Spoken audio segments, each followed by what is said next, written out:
जी, अभी तक मैंने आपको विक्स में एक रेगुलर वेबसाइट, एक स्टोर और फिर उसके सारी ऑप्शंस और फिर मोबाइल के ऊपर भी वेबसाइट कैसे अपडेट करते हैं वो सब चीज़ें सिखाई। ऑफ कोर्स इसमें विक्स में और बहुत सारी चीज़ें मौजूद हैं, आप उसको मज़ीद सीख कर मतलब मज़ीद प्रो लेवल पे जा सकते हैं। लेकिन मुझे उम्मीद है कि मैंने इतना आपको सिखा दिया कि आपको ये झिझक ज़रूर ख़त्म हो चुकी होगी कि वेबसाइट क्या होती है, कैसे चलती है और इसकी ज़रूरत क्या है। तो अगर आपको ये समझ आ गई है तो अब आपको मैं वापस लेके जाऊंगा स्ट्रैटेजी के मुताबिक। हमारे पास पहला जो मेन काम था वो था कंटेंट। अब जो दूसरा मेन काम था हमारा, जो दूसरा आइटम थी वो थी वेबसाइट। तो अब हमने दो पार्ट्स ख़त्म कर लिए हैं।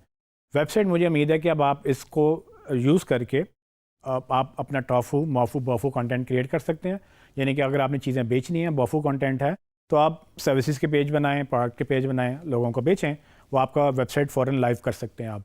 अगर आपने रिव्यूज़ देने हैं, आपने अपनी ओपिनियन देनी है, आपने लोगों को डिसीजन मेकिंग में हेल्प करना है, कंपैरिजन देना है, तो आप मोफू पेजेस क्रिएट करें, जहाँ जहाँ पर रेलिवेंट लगते हैं सेक्शंस क्रिएट करें और वो मोफू कंटेंट वहाँ पर ऐड करें। और इसके साथ ही अगर आपको लगता है कि आपने जनरली लोगों को अट्रैक्ट करना है, जिस जो टॉफू ऑडियंस होती है, तो उसमें आप जनरल टिप्स ट्रिक्स एंड बाकी ऐसे मतलब जनरल कंटेंट आप पब्लिश कर सकते हैं जो कि लोगों को अट्रैक्ट करेगा और अल्टीमेटली जब वो डिसीजन मेकिंग स्टेज पे जाएंगे तो वो आपको याद रखेंगे। तो टॉफू मफू कंटेंट आप टॉफू मफू एंड बोफू कंटेंट आप अपनी वेबसाइट में डिफरेंट तरह से ऐड कर सकते हैं। अब आगे चलें तो ऑफ कोर्स ये काफ़ी नहीं है। अगर आपने प्रो लेवल पे जाना है तो आप एक डेवलपर को हायर कर सकते हैं। अगर आपके पास बजट है तो उसमें बेशुमार और भी प्लेटफॉर्म्स हैं, बेशुमार और भी टेक्नोलॉजीज हैं जिससे आप अच्छी से अच्छी वेबसाइट और मतलब रोबस्ट किस्म की वेबसाइट बना सकते हैं। अगर कुछ नहीं है तो आई थिंक ये एक सस्ता और बेहतरीन सोल्यूशन है जिसमें आप कुछ ना कुछ तो खुद कर ही लेंगे। अगर आप विक्स जैसे बाकी प्लेटफॉर्म्स की बात करें तो विक्स के अलावा स्क्वेयर स्पेस और वेबफ्लो भी दो पॉपुलर प्लेटफॉर्म्स हैं जो कि बड़ी तेज़ी से ग्रो कर रहे हैं और इसके अलावा भी बेशुमार आपको मिल जाएंगे। लेकिन अगर आप प्रोफेशनल डेवलपमेंट की बात कर रहे हैं तो प्रोफेशनल डेवलपमेंट में ऑफ कोर्स वर्डप्रेस बहुत नंबर 1 पे जा रहा है। उसके अलावा शॉपिफाई ई कॉमर्स में नंबर 1 पे जा रहा है। शॉपिफाई के बाद मेजेंटो है या बाकी बिग कॉमर्स वगैरह और भी बहुत सारे प्लेटफॉर्म्स हैं।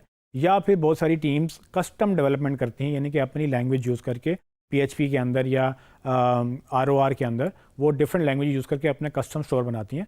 तो आपने मार्केटिंग के तौर पे आपने अंडरस्टैंड करना है कि हर तरह से आपने कैसे काम करना है। लेकिन ऑफ कोर्स अगर आपको नहीं आता तो आप विक्स यूज़ करके अपना काम कर सकते हैं। फाइनली अगर आपने वेबसाइट रिलेटेड जॉब्स समझनी है कि आपको क्या क्या मिल सकती हैं, तो आपको अगर कुछ नहीं आता तो जितना मैंने आपको सिखाया है आप इसके मुताबिक ही बेसिक लेवल की जॉब्स तो बिल्कुल ले सकते हैं। फॉर एग्जांपल अगर आप विक्स को ही पूरी तरह से सीख लें तो विक्स में जितनी चीज़ें आपने अब देखी, प्रोडक्ट्स ऐड करना, अपडेट करना, इन्वेंट्री मैनेज करना, चीज़ें बेहतर करना, पेजेस बनाना, ये कोई इतना मुश्किल काम नहीं है। अगर आप थोड़ी सी टेक्निकली इसको समझ लें तो आप आराम से इस स्किल को आप उन लोगों को बेच सकते हैं जिनके विक्स पे स्टोर्स हैं बट उनके पास टाइम नहीं है उसको मैनेज करने का। अगर टाइम है भी तो उनको आता नहीं है। तो बहुत सारे लोग दुनिया में मौजूद हैं जो कि विक्स रिलेटेड सर्विसेज चाहते होंगे, बट अगर आप विक्स के साथ साथ स्क्वेयर स्पेस और वेबफ्लो भी सीख रहे हैं तो वो भी इसी तरह के प्लेटफॉर्म्स हैं और वहाँ पर भी आप ये सर्विसेज दे सकते हैं।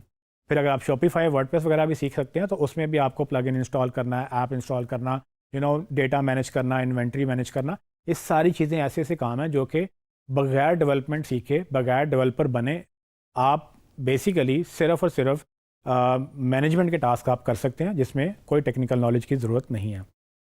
अगर आपने आजकल ये नाम सुना है वर्चुअल असिस्टेंट, तो वर्चुअल असिस्टेंट भी नॉर्मली इसी तरह की जॉब्स लेते हैं जिसमें एक्चुअली स्टोर मैनेजमेंट एक बहुत बड़ा टास्क बन चुका है। कुछ लोग तो अमेज़ॉन की स्टोर मैनेजमेंट करते हैं, कुछ लोग अपनी वेबसाइट की स्टोर मैनेजमेंट करवाते हैं कि भाई हमारे पास रोज़ इतनी फ़ोटोज़ आती हैं, इतनी प्रोडक्ट्स आती हैं, हमारे पास टाइम नहीं है, कोई बंदा हो जो उसको ऐड कर ले। तो अगर आप सिर्फ वेबसाइट की बात करें तो जनरली आप इस तरह के बेसिक टास्क भी कर सकते हैं। तो अभी तक के लिए हमने वेबसाइट को सेक्शन को ख़त्म कर दिया। इसके बाद हम आगे चलेंगे और हम नेक्स्ट सेक्शंस की बात करेंगे जो कि हमारी स्ट्रेटजी में नेक्स्ट पिलर्स हैं।